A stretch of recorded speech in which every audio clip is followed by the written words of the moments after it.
and welcome to Rising. Happy New Year's Eve. It's actually my favorite day of the year, Niall, which is why I decided to dress up a little bit. I dusted off my tux. It actually wasn't dusty because I was at a very fancy wedding last weekend. Oh, but, very nice. Here we are. You can just go straight from the Rising Studio to your New Year's Eve celebration. Indeed, I intend to. You've got some plans? I have very few plans, but I do enjoy the holiday. I'm a big fan of New Year's Eve, more so than Christmas, actually. Excellent. Actually, yeah, me too as well. I will be out attending several parties that I'm very excited to get to. But first, we have a show to discuss. We do. And what is on your radar, Robbie? Well, 2024 is ending, and the independent fact-checking news site PolitiFact has continued a tradition that is near and dear to my heart in terms of mocking them. That tradition is Lie of the Year. PolitiFact is part of the Poynter Institute, one of those ostensibly independent organizations that, for some reason, far more inclined to find fault with the conservatives, the right more broadly, and Trump in particular. Indeed, PolitiFact has christened a Lie of the Year every year since 2009. And in just 2 of those years did statements by Democrats earn the odious distinction. In 2011, PolitiFact slammed Democrats for claiming that Republicans would vote to end Medicare, and in 2013, the organization finally concluded that President Obama's solemn promise, if you like your health care plan, you can keep your health care plan, was in fact untrue. But in every other year, PolitiFact singled out right-leaning purveyors of mistruths. And this year is no different. 2024, PolitiFact's Lie of the Year is the claim by Donald Trump that Haitian migrants in an Ohio town were eating people's pets. PolitiFact writes that, with a brazen disregard for facts, Donald Trump and his running mate repeatedly peddled a created story that in Springfield, Ohio, Haitian immigrants were eating pet dogs and cats. Now, we discussed this news cycle vigorously on Rising, and I've made it clear that I agree. The specific claim that Haitian migrants in Springfield, Ohio, were eating people's pet dogs and cats was untrue, full stop. What happened was that various concerns about migrants hunting birds in parks and an unrelated story of a pet cat getting killed in a different town by someone who was not an immigrant were incautiously combined on social media. In spreading this idea, the Republican ticket did in fact err. Calling them out for it, absolutely fair. But I'm sorry, that is not the lie of the year. The lie of the year is the fiction peddled by President Biden's aides and advisors and sold by White House Press Secretary Karine Jean-Pierre to a gullible and incurious mainstream media that President Joe Biden remained cognitively fit for office.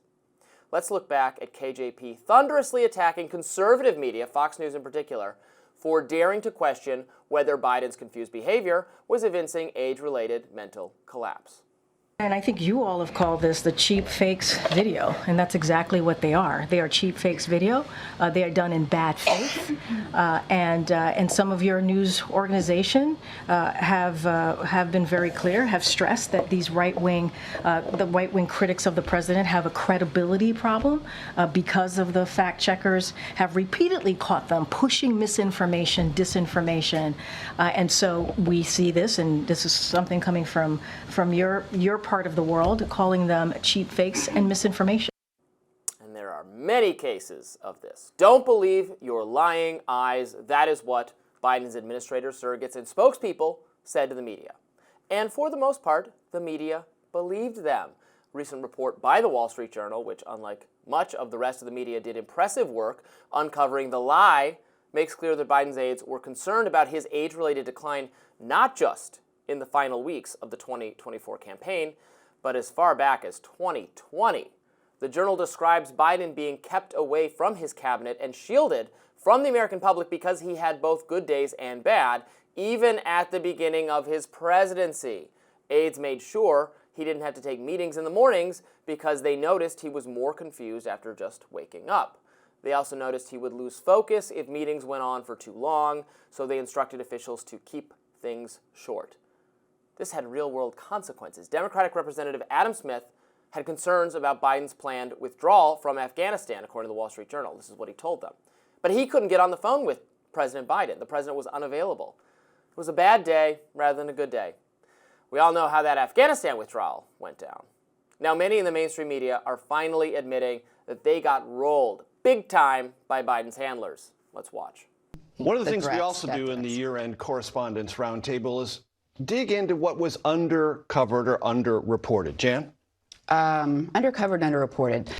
That would be, to me, Joe Biden's obvious cognitive decline that became undeniable in the televised debate. At the presidential debate with Donald Trump. Unquestioned. And, you know, it's starting to emerge now that his advisors kind of managed his limitations. It's been reported in the Wall Street Journal for 4 years. And yet he insisted that he could still run for president. We should have much more forcefully questioned whether he was fit for office for another 4 years, which could have led to a primary. Underreported indeed. But it was their job to report it, to dig deeper, to be critical and suspicious of what the administration was telling them. This was the greatest cover-up of a president's limitations since everybody agreed to keep FDR's use of a wheelchair largely secret from the American public. I actually remember when I was younger and I first learned that in history class, that the media colluded with the government to keep FDR's incapacity a secret. I scarcely believed that such a thing was possible. I know better now. Never underestimate the legacy media's inability to get to the bottom of a story that would damage their preferred political candidate, in this case, Joe Biden. For my money, the fiction that Biden was capable of running for re-election and serving as president for 4 more years is, without question, the year of the lie. No questions asked, literally. Well, a lot of stuff there, Robbie. I don't really dispute the idea that Biden's cognitive state obviously was undercovered. I would pay tribute, actually, to the Wall Street Journal, not just in that most recent report, but they were actually among the most aggressive pursuers of that story. And when reports initially emerged about that, they got a lot of pushback from the White House. Now, just briefly, I want to give you your due for acknowledging the lie pertaining to Springfield, Ohio, which was a lie, resulted in bomb threats, although there's some suggestion many of them were from overseas, public buildings closed, and all sorts of noxious theories going around which had been propagated by Donald Trump and J.D. Vance, and that was a major issue. As far as Biden is concerned, look, I think that debate obviously exposed how bad things were. I don't think previous public appearances had exposed that to the same degree, and I do think that, yes, the story should have got more coverage. I also think, though, cognitive decline is something that accelerates. And so earlier in his presidency, yes, we are now finding out these details. I remember times in his presidency when people thought, oh, is X, Y, or Z appearance going to be a disaster? And it actually wasn't. I mean, there was his 2023 State of the Union, for example, was very sharp, and he sort of lured Republicans into this trap about Social Security and all of that, seemed to display sharper faculties than many people had thought. But I think latterly that he was badly exposed, particularly in the debate, and it was very shocking. We always have to remember, there was a yesterday, was it Semaphore or Axis? Semaphore had a list of some media commentators and what their big thing they got wrong in 2024 was, and several of them, including people I esteem for the most part, said that obviously the thing they got the most wrong was not seeing how badly off Biden was, or not believing that he was so badly off until the debate. And I think that's all fine and good, and you make some valid points there. But we do have to always remember the American people, they had picked up on something, because in polls going back well before the debate, going back a year ago, majorities of Americans, majorities of Democrats said they had serious concerns that he was too old to run. So it was kind of another example of the elites in the coalition not really hearing what the people with their own voters were expressing was potentially a problem. No, it was. I mean, I remember seeing Biden at an event here in Washington in 2019. He spoke at an Al Sharpton event, and I went along as a reporter. And then I hadn't really seen him since the end of the Obama presidency, and I was struck by how old he seemed in his physical movement. And there is that thing with older people where they seem to lose peripheral vision or something. They don't seem to be aware of what's happening there. But that is different. I mean, that isn't enough for me to say, well, that man's obviously incapacitated from being president. He could just be a very old man at that point. It took longer for those things to manifest themselves.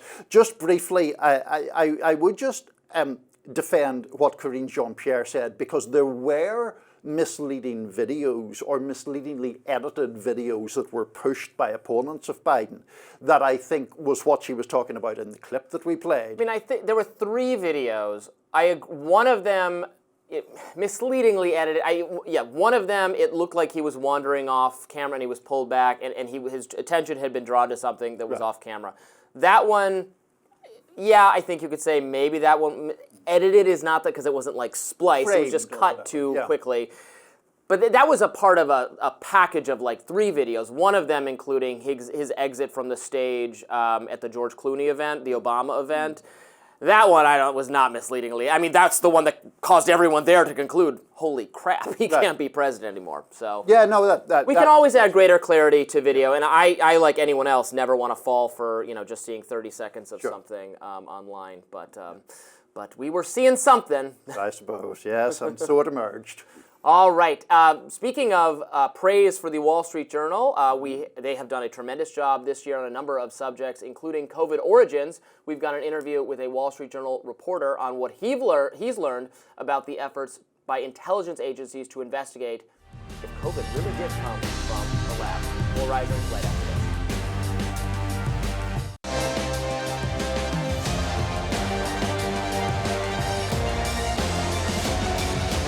Well, violent crime is actually down this year, but fear of crime is up. According to data from the FBI, the number of murders has been steadily falling after spiking during the COVID pandemic, and in 2023, the numbers trended down to the steepest downward trend ever recorded, homicides falling 11.6% nationwide.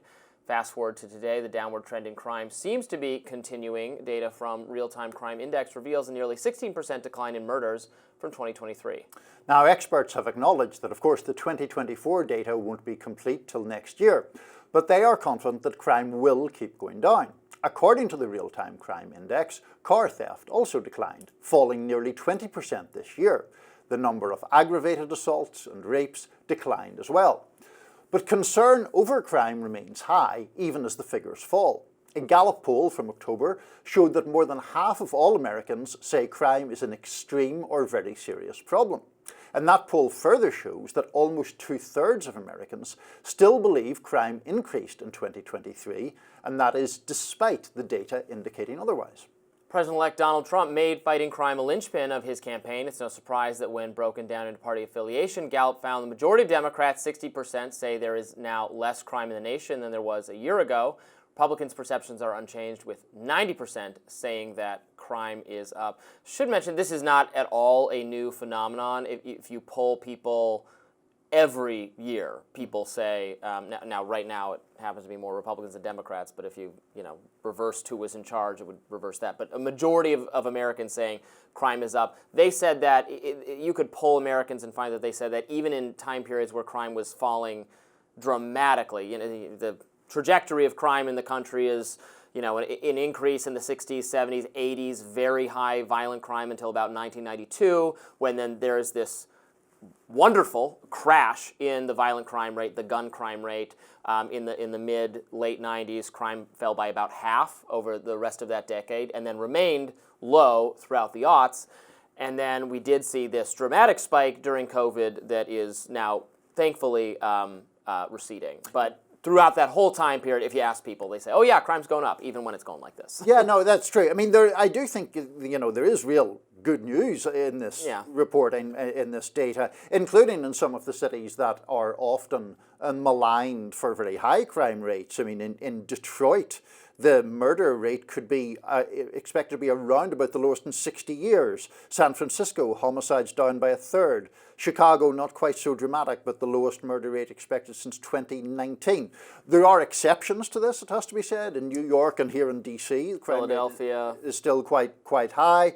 But look, obviously, violent crime or the murder rate going down is a good thing. On one hand, I take your point that there is the numbers, at least if they don't fully reverse, are affected by who is the president or what party the president belongs to, and people outside of that party tend to see crime rates as higher. But I mean, the partisan splits in that Gallup poll, they really are massive. 90% of Republicans believing crime is going up, incorrectly it appears, and Democrats only 29%. Like, that is a very big yawning gap. Do you not think that Trump's rhetoric around crime and conservative media's focus on crime is part of that picture? Sure. I mean, but I don't necessarily think that focus around, right, if they're making the specific claim that, right, crime is higher than ever, or, you know, across the board, that claim is not accurate. If you qualify that by saying crime has been stubbornly high in some cities in America, especially during COVID, then you're making a correct claim.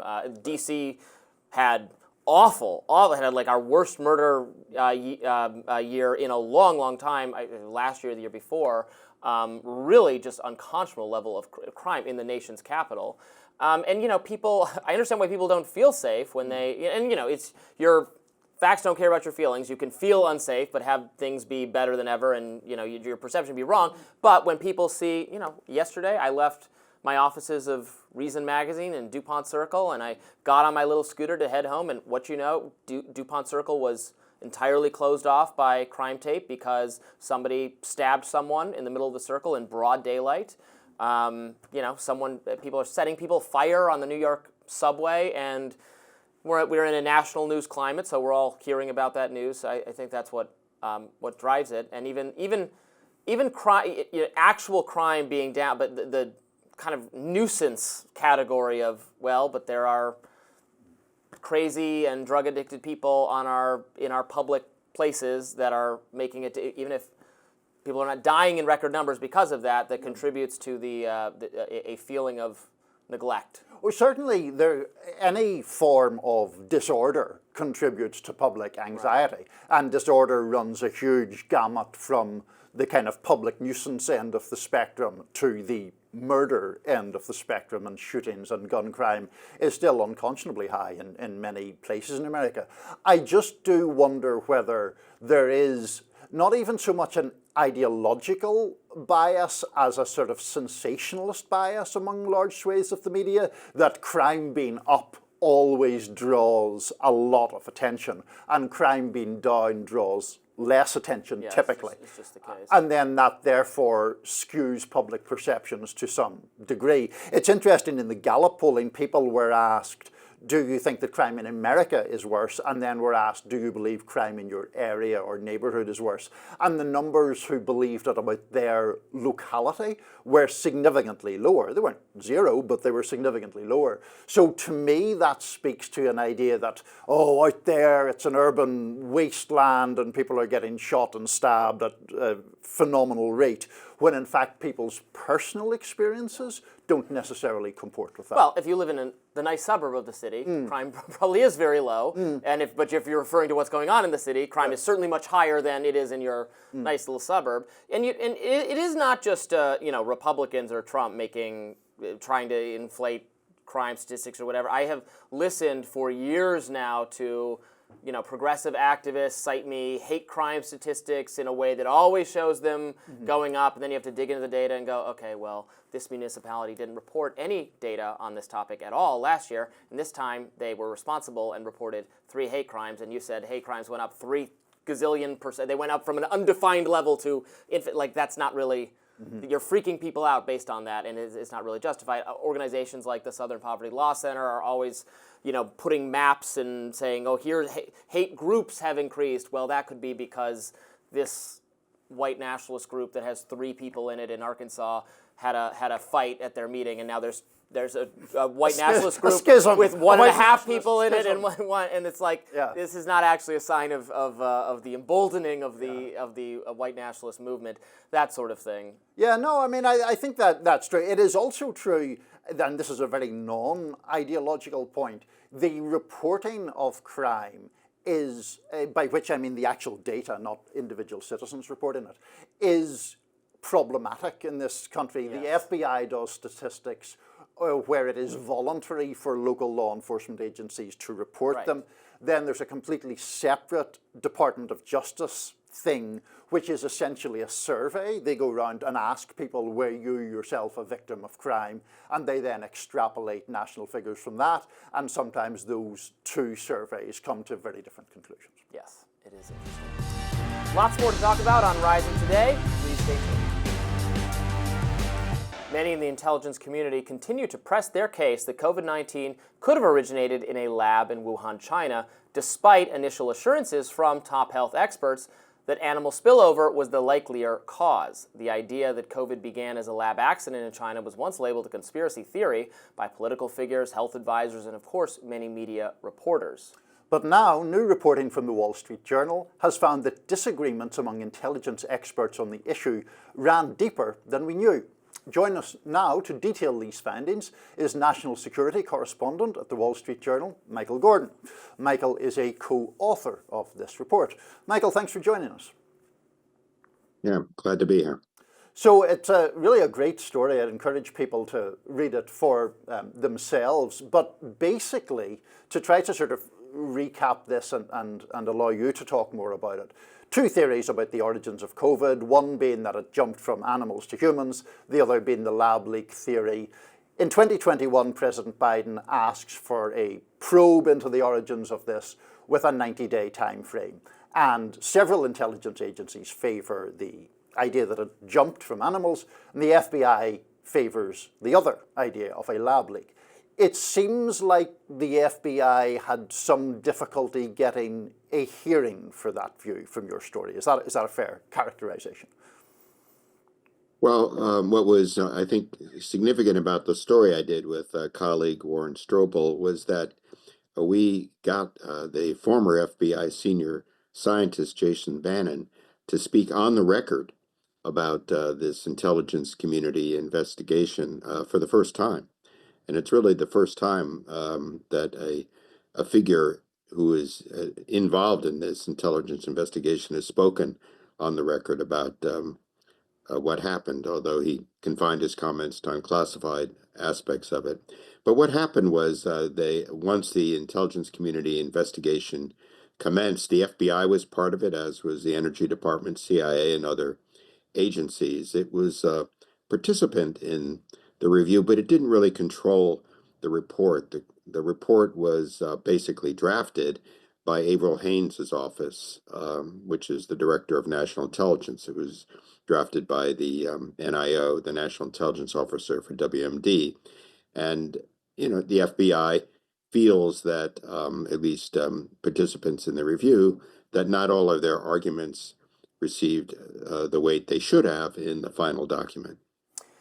Yeah, it's an interesting situation where you have these several intelligence agencies and there's disagreement between these agencies on what is the better explanation. And of course, the Energy Department has been on the same side as the FBI. The Energy Department, which does oversee many labs and lab funding domestically, is in the same category as the FBI. We've been talking on the show about this issue for so long, and I think so many people watching, want to move the ball down the court or down the field a little bit in terms of what it would take to really solidify either explanation. And of course, the Wall Street Journal is one of the places that has reported about, I think you're maybe the only or the first to report on 6 scientists at the Wuhan lab that could be demonstrated that people were ill with COVID at the lab prior to the outbreak at the wet market. That would be pretty much a smoking gun.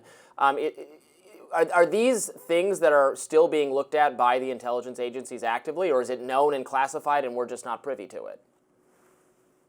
Well, I think, unfortunately, the intelligence community's effort doesn't have the energy and staff resources behind it that it once did. I mean, we're talking about a virus that killed more than 1.2 million Americans, more than 7 million worldwide. And it's 5 years after that event.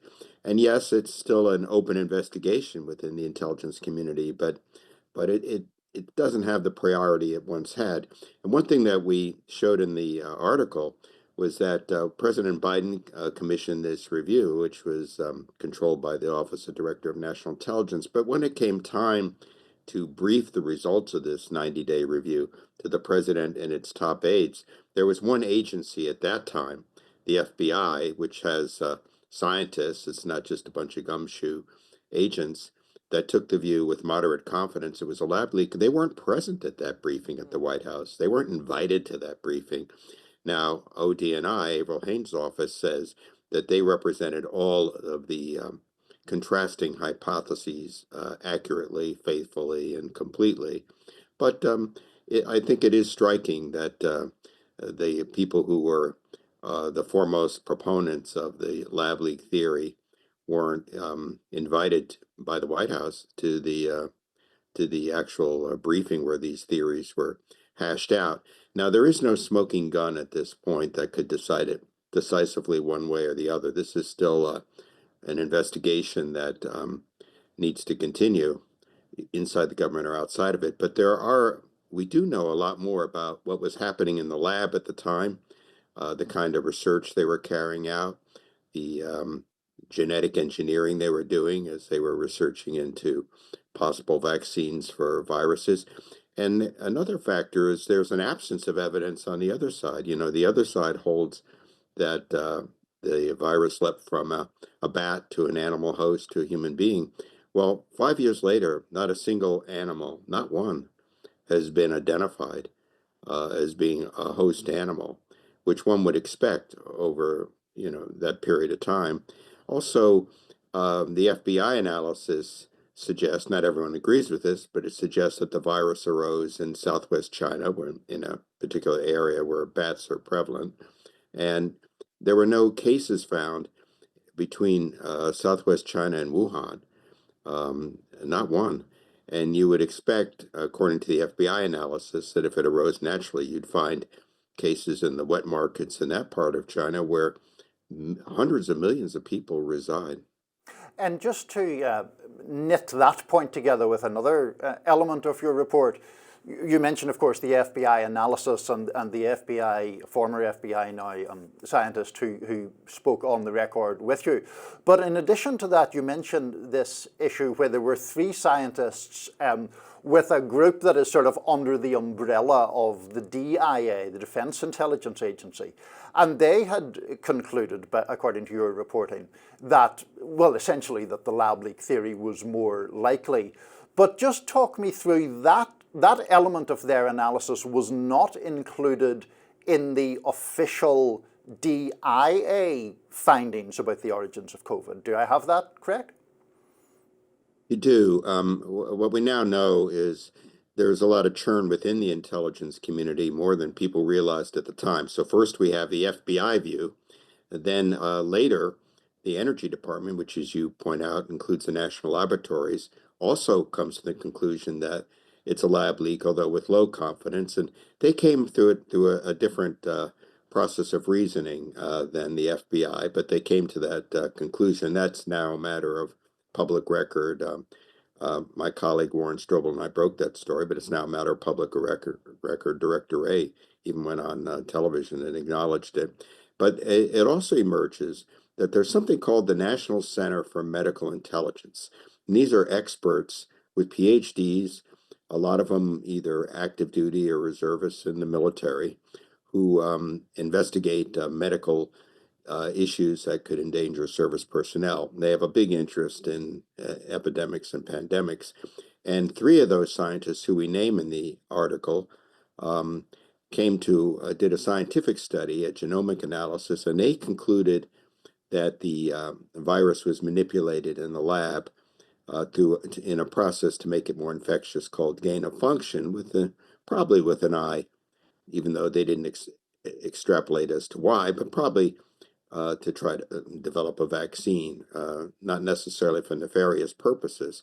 And they had enormous difficulty getting their work reviewed by their own parent agency, which is the Defense Intelligence Agency. And one of the things we point out in this article is the Defense Intelligence Agency took the view that the virus arose naturally, yet its principal component on these issues, the National Center for Medical Intelligence, took the opposite view. And it's not even clear to us that the Defense Intelligence Agency was aware of this work by their subunit. We asked the DIA that question, and they declined to answer.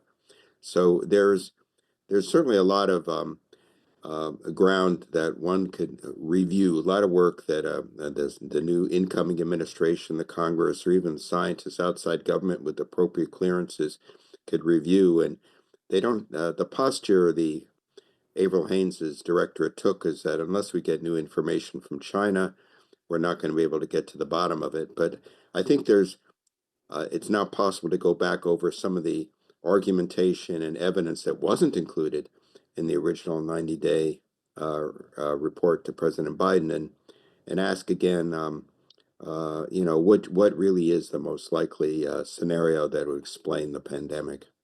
As you mentioned, millions dead from COVID. It would seem just a matter of pivotal national security, global security for the human race to really get to the bottom of what happened and make sure we can prevent it and stop it from happening again.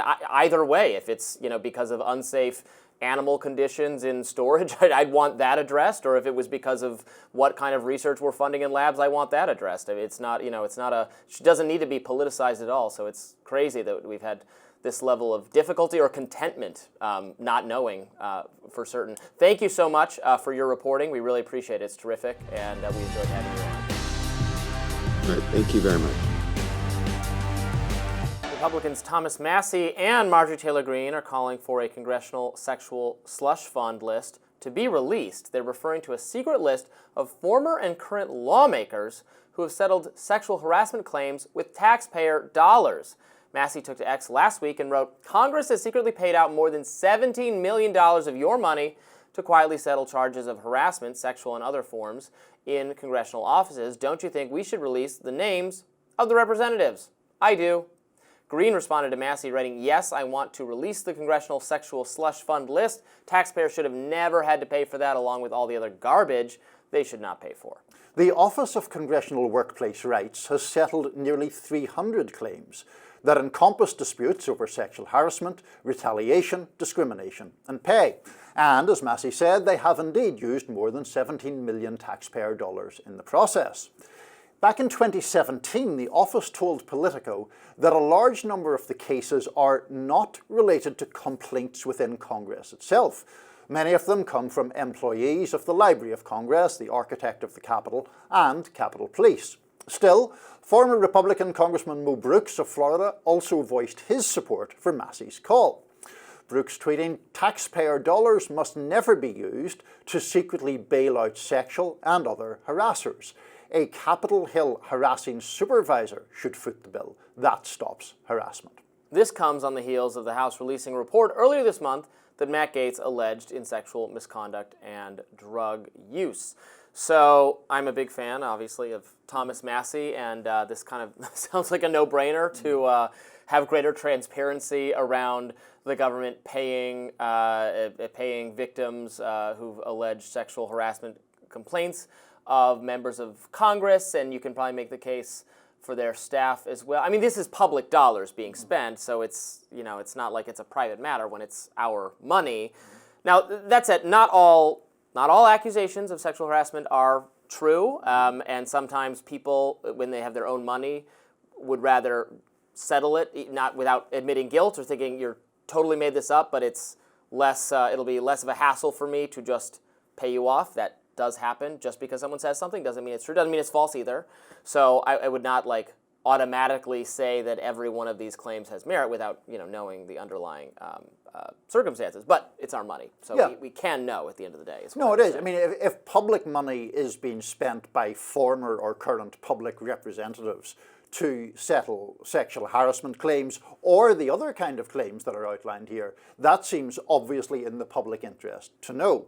To your point, knowing who paid out those claims does not automatically render a verdict of guilt upon that person, and these are civil matters, and they are not matters that have gone before criminal courts, and so obviously, I mean, the offences are wrong if they were committed. The settlement has been made with public money. It seems just obvious that there should be, I think, acknowledgement or greater transparency, as you said.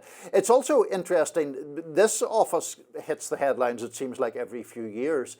And one of the issues that cuts across party lines here when it comes to transparency is, a few years back, Jackie Speier, a now former Democratic Congresswoman from California, argued for transparency on the basis that people, that transparency would be a warning, in a way, to people who were going to work in particular congressional offices or for particular members of Congress. Maybe one claim is, you know, spurious or whatever, but if you're applying for a job in an office that has 3 claims against it, you might think twice about that, and that's a valid point too, it seems. Interestingly enough, one of the most obvious examples of sexual harassment being alleged and, in my view, probably very likely committed would not have been disclosed under this office because it was not settled by this office. This is according to the New York Post. John Conyers, a longtime Michigan representative who has subsequently passed away and had a settlement with a staffer who alleged all sorts of explicit overtures and had to be involved in covering up all of his affairs and was, you know, propositioned and all of that sort of thing. Again, that's what she alleges. It seems like there's a lot of supporting and circumstantial, albeit evidence, to back up that claim. That wouldn't have been included here because it wasn't handled by that office. Right, and I think it was settled by Conyers with his own funds. Right. So that is a somewhat different case in that respect. I do think, in the interest of fairness, we have to reiterate the fact that not all this money is spent in settlement of sexual harassment claims. There are pay discrimination claims, retaliation claims, and all of that. And it's over quite a long period of time. This 17 million figure dates back to 1997. Nonetheless, one thing that perplexed me when I was looking into this was I don't fully understand why public money is used for it at all. I mean, obviously the people are public representatives, and if it's, I mean, it does, I guess, get different when it becomes things like the Capitol Police, who are, you know, it's obviously a public group. But if it is a congressman or a staff member, what is the actual logical justification for using public money? And I have not seen the rationale for it listed anywhere. Well, is it? That's a good question. I mean, is it the case? Let's say in a private corporation, if you bring a, I guess if you bring if it's a workplace thing, you're not necessarily bringing it against the person. If you bring a, like, you know, sexually hostile workplace environment, you're not actually bringing a claim against an individual. You're bringing it against the organization, and the organization has to pay its resources. So if it's a public organization, well, then they're just by their very nature spending the public dollars on that. So I wonder, but although this is describing actions brought against individuals. So as I understand, why are they not just paying their own way to bring such a... That part of it strikes me as peculiar.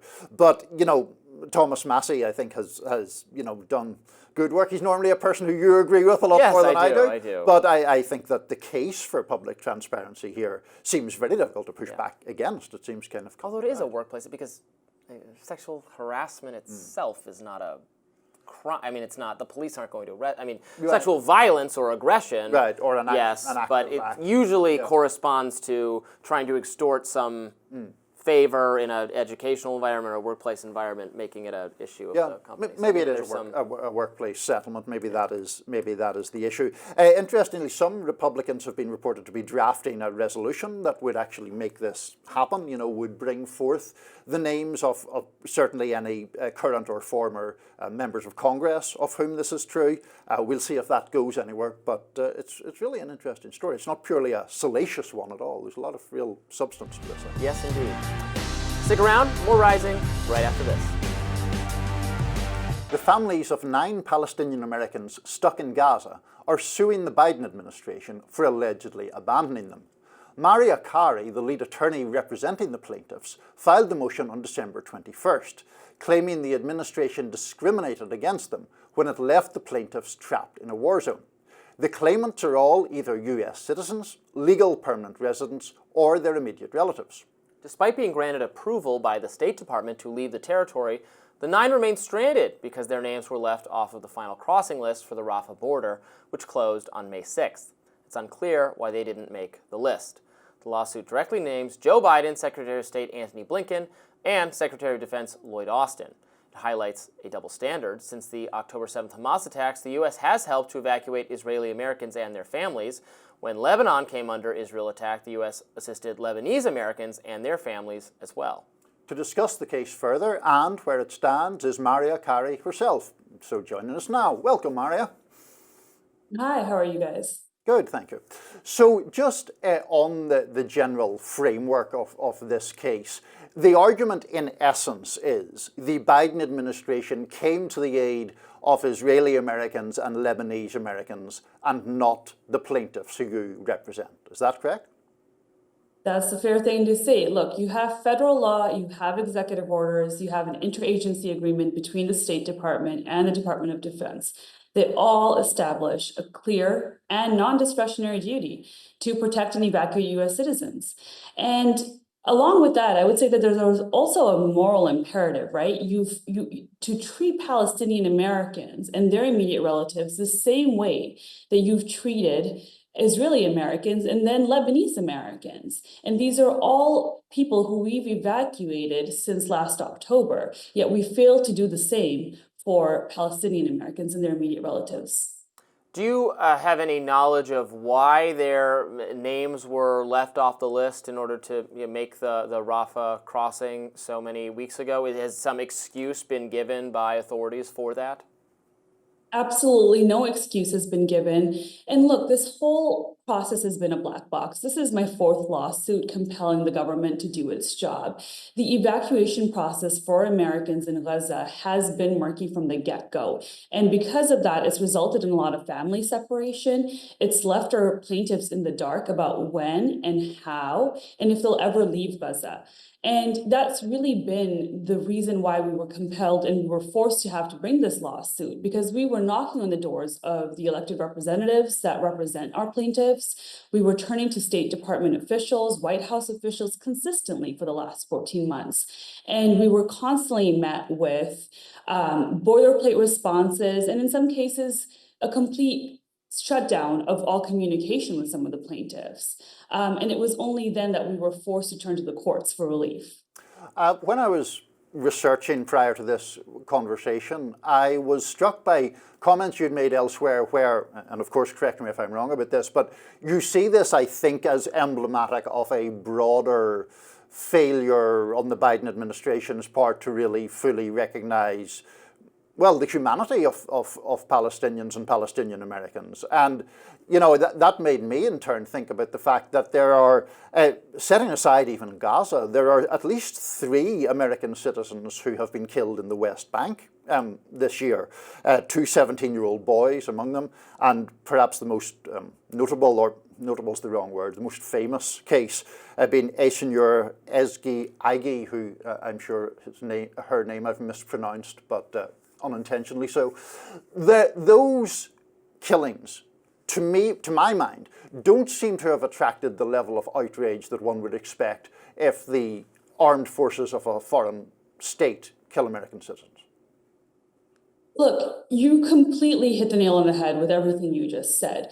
I want to emphasize all of my plaintiffs are approved by their government, the US government, to leave, right? But the US government has consistently left their safety in the hands of a foreign government that has shown that it does not differentiate and does not, frankly, care for civilian life in Gaza.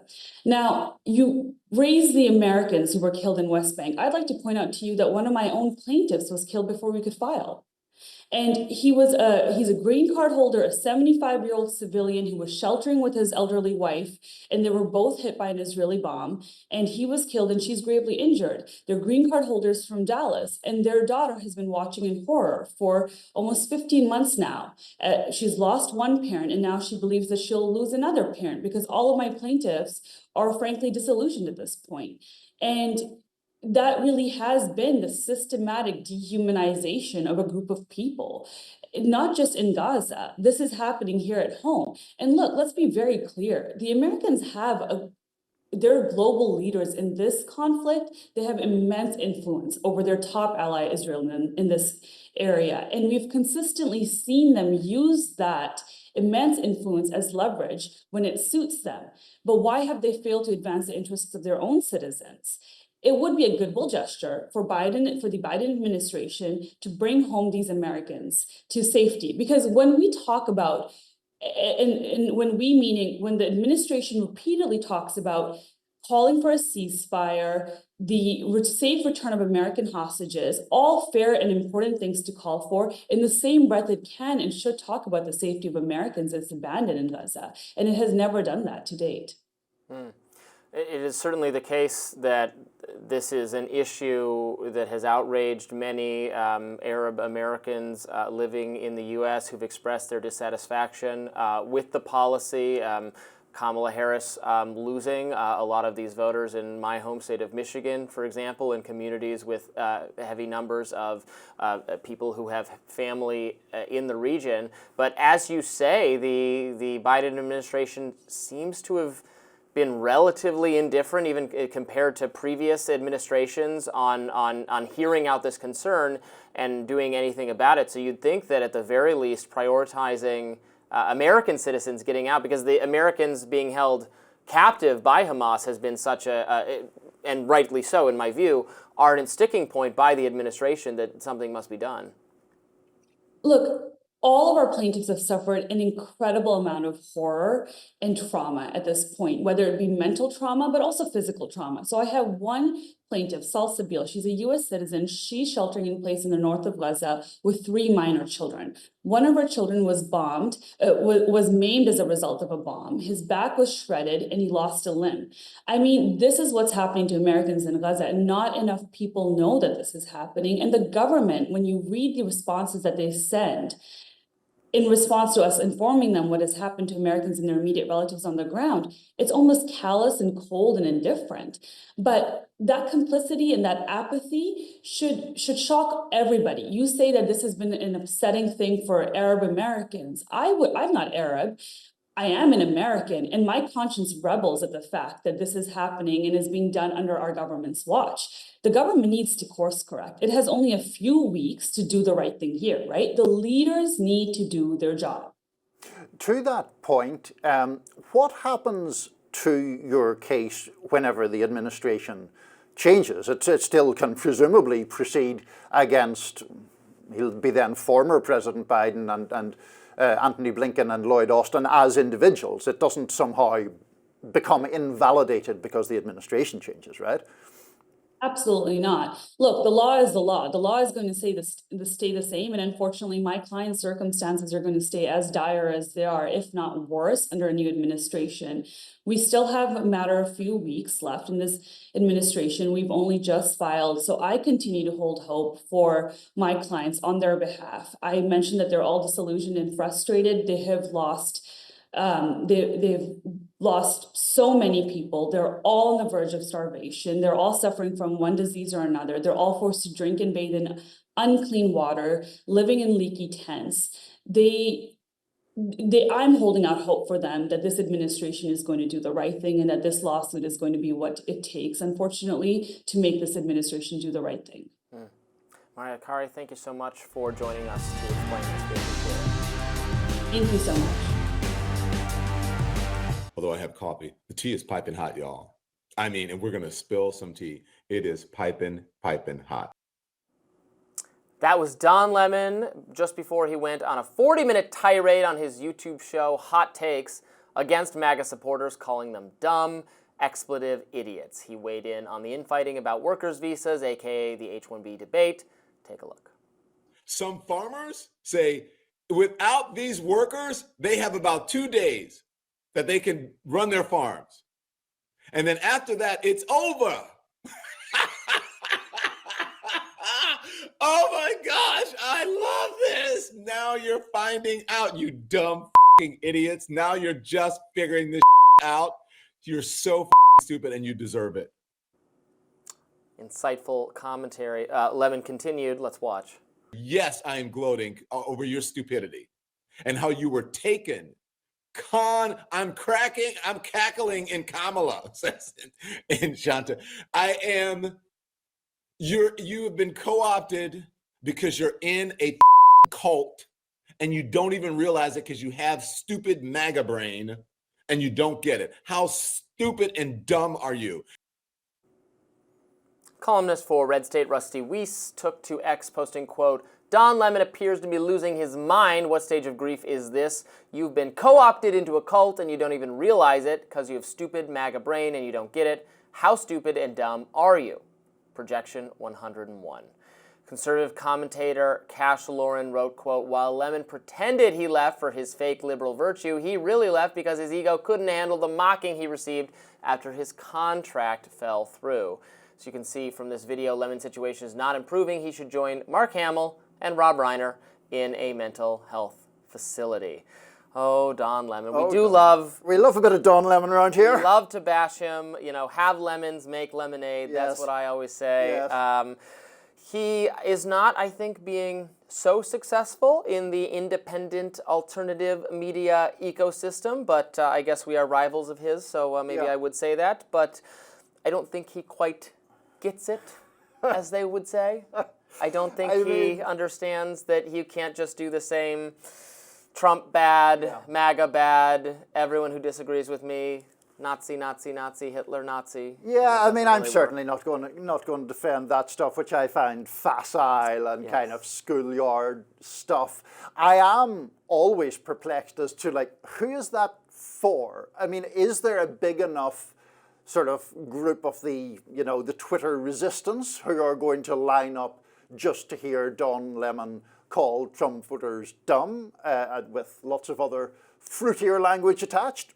Maybe, but it seems unlikely. What are you telling people that a certain small audience doesn't already think? It doesn't bring any insight. It's just a way of sort of screaming into a camera and being inflammatory for the sake of it.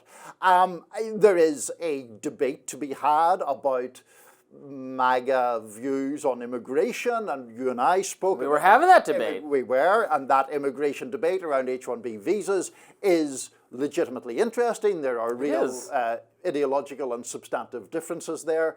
But this just, I mean, I just dislike it. I also dislike it when it comes from the right against Democratic voters, lambasting voters for their purported stupidity because they disagree with you or because there is some complexity to the position. I think it's a waste of time. I think it sort of poisons the well of trying to have respectful discussions, which obviously Don Lemon has no particular interest in. Let's go a little further on this. If you really thought that the voters are just so stupid, just uniformly uninformed, and evil and racist and just so bad, then why would you remain like supposedly an ardent supporter of the democratic system, right?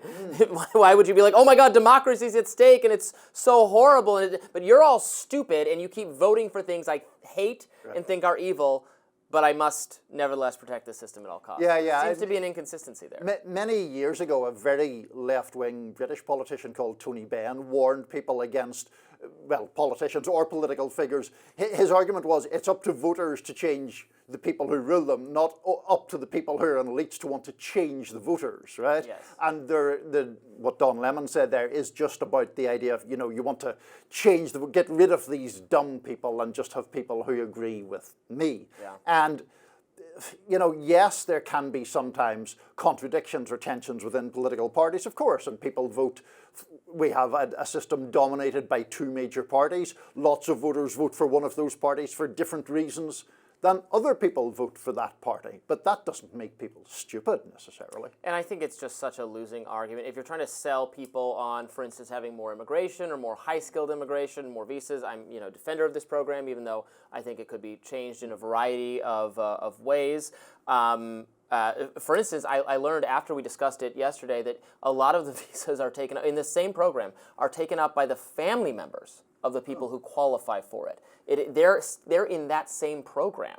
And so they should be in some different program, so we make available those for the actual people. I would rather actually have it not be a lottery system at all, just give it to whoever was offered the highest paying positions. This is supposed to be, a high-skilled immigration position. That way there would be less abuse in how you're applying for it, and there's firms in India, for example, that take advantage of the system, that you got to pay them and they'll put you in the lottery, all that kind of thing. I'm sure there's corruption, there's reforms we can make. We're having that debate, but just to say, well, people, it's the only reason to be against it is because you're a racist. Is A, it's not persuasive at all if you're trying to sell people on this program, and B, I think it is very unfair to people in the MAGA coalition and even outside. There are people on the left who have immigration concerns. Bernie Sanders has voiced immigration concerns in the past about how we keep this country an economically viable place for the people who were born here and who paid taxes here and whose families have paid taxes here and all that kind, and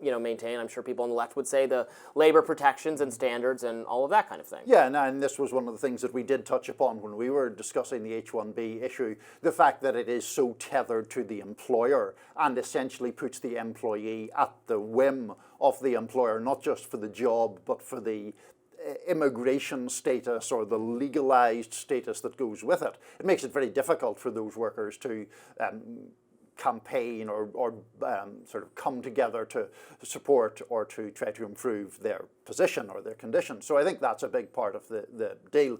The other thing, just briefly getting back to the Don Lemon issue and this derisiveness, is that I do think on immigration writ large, it is much easier for people whose own jobs are not generally subject to competition from new immigrants to dismiss concerns. Yeah. And so, Don Lemon is not probably about to be supplanted on his YouTube show by either a tech educated immigrant from India or someone who's crossed the border from Guatemala. Yeah, I'll hear people make that argument. In fact, I've gotten that argument directed at me as I've made the case for keeping these visa programs. People will tweet at me like, well, what if, an Indian immigrant comes in and gets paid less to do your job for you? You'll just think that's fine and dandy? And I mean, yes.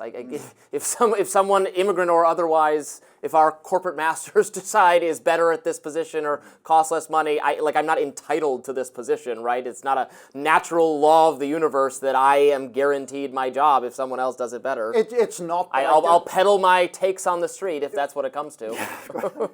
We'll all roll Hyde Park Speaker's Corner for you. But no, I do think, though, it's different whenever people who are willing to work for significantly low, whether there's an influx of a large number of people willing to work for significantly lower wages. Coming up next on Rising, for our last segment of the day, we are going to discuss my favorite topic of all, wokeness invading Dungeons and Dragons. Stick around, you will not want to miss me explain this game to Niall, who doesn't know anything about it. All the same. The woke army is deciding to conquer new lands, and unfortunately, the great game of Dungeons & Dragons is a victim.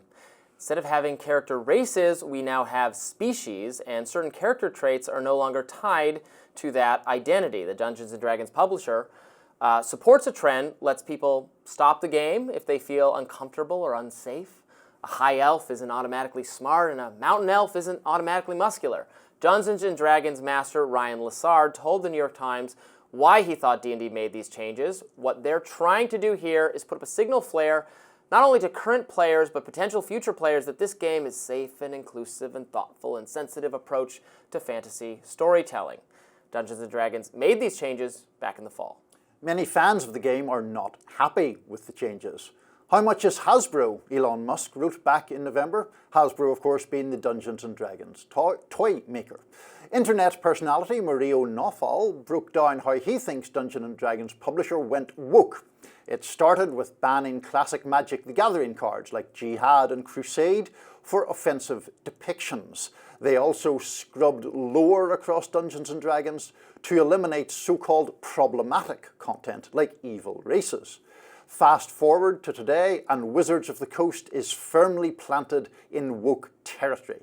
But at what cost? Can Elon make D&D great again? Podcaster Ian Mayals Chong also jumped in, writing, Dungeons & Dragons is being destroyed by a bunch of woke pigs who are using the license as a platform to spread the woke mind virus and trash its original creators. Okay, so there's a lot of high drama in these comments, and I'm sure on occasion your eyes roll and mine do as well when people say that wokeness is destroying this, that, or the other thing. Well, anytime someone uses the phrase woke mind virus, yes. By default, I end up on the woke side. But as regular viewers of Rising know, I am an ardent player of Dungeons & Dragons. I have been described by Spectator magazine as DC's in-demand dungeon master. I have several groups that have been going on for years, so I play a lot of this game. So they've released a new instruction manual guide, which you are free to use or not use. The thing about D&D is it's a creative, you don't have to literally follow. They provide a framework and you can play their stories, their rules, their characters, or you can use that as a jumping off point to make your own, which is mostly what I do. My adventures take place in my own, in the Robbyverse. Excellent. That said, these new materials are in fact getting a little PC and sanitized in a way that does actually bother me, and even bothers people who roll their eyes even more at this kind of thing. We're like, oh yeah, there is something to this criticism. Let's take the orcs, for instance. Do you know what orcs are? Have you seen Lord of the Rings or something? Along the broad swathe of topics that we discuss, I always try to know a reasonable amount, and I know nothing about Dungeons and Dragons beyond its name. Yeah, so explain to me the orcs. Orcs from the Lord of the Rings. Orcs are kind of, foot soldiers of evil Dark Lord type people. They're ugly, they're brutish, they're warlike, and they're cannon fodder for the good guys. But you can also play as, at some point they said, well, if you want to play the bad guys, that'd be fun. And so they have characteristics associated with that group. So when you're picking your own character, you could be an elf, you could be a dwarf, you could be a gnome, you can be an orc. And then the game used to tell you, orcs are warlike and brutish and worship their Dark Lord and are enslaved to the mind of Grumsh, the one-eyed god, and that kind of thing. But they decided that was offensive, and now in the new guide, it's like, well, orcs like to wander. They like to travel. Do you know what I mean? It's just stripping it of some of its flavor. And again, you could take the old, for instance, in my campaign setting, I had a hotel that is staffed by reformed orcs, because that's funny, and that is an opportunity for comedy and comedic portrayals. But it's still the fact that the race is warlike is what supplies the comedy for then having orcs that don't play into that stereotype. But is it true? So I was doing my due diligence on D&D, and I was reading up about this. Now, is it true that orcs have been sort of memified sometimes in racially dubious ways? I mean, I don't think D&D has done this. I mean, certainly in people have made criticisms of Tolkien, of the Lord of the Rings, for how the orcs are saying, or the orcs supposed to be a stand-in for some kind of minority group, or for Jewish people, or for black people, whatever. Tolkien always said, no, absolutely not, and he did himself grapple with this kind, what it would mean after the fall of the Dark Lord. What happens to them? Do they disintegrate into dust? Do they get reformed? Are they still around? And he actually did show them with personalities in the Lord of the Rings books. There are factions of orcs that are there are Sauron's orcs and there are Saruman's orcs, and they don't have the same agenda. So they've always been a little bit more complicated than that. But here, there's no attempt to associate them with any race or anything like that. But the whole part of the game is having characteristics that are characteristic of a group, because you have your racial group, and then you have a class. Are you a ranger? Are you a bard? Are you a paladin? Those kinds of things. So you take those sets of factors together to make your character. So it just is part of the game that, well, the dwarves are shorter than the elves and they don't live as long, but they have advantages in other ways. So if you're getting rid of, if you're sort of like deleting the whole concept of the game, if you're just saying, well, we can't assign any characteristics to a group because that would be offensive. Yeah. No, I do. That starts to defy human reality. Like, most of the professional basketball players are black because they're taller or better at the sport on average. Like, it's not. It's just true. I mean, it's just true. I mean, what do you say? I mean, I don't know. Is it true that, I mean, I thought you were going to say most of the professional basketball players are above 6 foot tall or whatever, which is, like, that seems legitimate, but we're saying that black people are intrinsically better at basketball? At the elite level of play, wouldn't you make that observation? I mean, that gets into kind of complicated areas. Is that because it is a more commonly played game in the black community? Maybe. I mean, I don't know. It seems questionable to me to get into the whole thing of, like, just ascribing better superiority in it's racial not groups. like superiority of we're all equal as human beings, and there are. I mean, there's a socio-biological component to various, there are advantages and disadvantages, and I don't know. Yeah, separate from the whole, which is that's a kind of whole vexing question. This issue where they have made it that people playing D&D can state that they're uncomfortable or something, and that you should take that under it just seemed like a try to get trigger warnings or safe spaces or something. Do you think it detracts from the game, though? Well, I don't. If people are not having fun, you should stop or avoid. You should avoid situations where people are going to be uncomfortable. You have to know who you're playing with or something like that. So I guess I wasn't so bothered by that, but I was bothered by the sanitized language in some of these descriptions. We're going to get to the point where everything just has to be animals because animals are not offensive and like. Animals have different characteristics and traits, and we've decided that this is something people in the gaming community talk about, how the theme for every game in the future will just be animals, because sports teams, it's just going to be animals, because we can't associate with any group or make any kind of associations that offends everyone, will just be the penguins. Well, or the in a different or context, the frogs. Isn't that one of the strengths, I guess, of something like Sesame Street for kids, which is that the Sesame Street characters generally... Speaking of woke propaganda... Are not making our children safe for another generation, but the Sesame Street characters are not generally identifiable with a particular race. Are they not? Yeah, no, they're animals, and some of them aren't animals, but they're purple and blue. Exactly. And, although Sesame Street certainly grappled with racism and homelessness and things like that, progressive themes in a successful way for young people. I was never the biggest Sesame Street fan. I like the Muppets though. Related. Love Miss Piggy. Love her anger. Love her drama, the high drama. When I was a young kid, I had a little Kermit puppet, but it was a very cheap knockoff, so he didn't actually resemble Kermit that closely. Did they have to give him some different name in order Probably. to I'm sure they did, to avoid copyright infringement. All right, well, I don't know if I've sold you on playing Dungeons & Dragons. Maybe I will check it out now that it is safe for... it's a safe space. Maybe I'll check it out. Yes. Well, you're welcome to join my table anytime. That does it for us today, not only today on Rising, but for the entire year of 2024. We bid farewell to this interesting political year. Certainly. Interesting year. I will say that much, but we will be back next year or on Thursday. And in the meantime, you can like, share, and subscribe so you never miss any content. And for those of you who like to listen while on the go, we're now available anywhere you can listen to podcasts. See you later.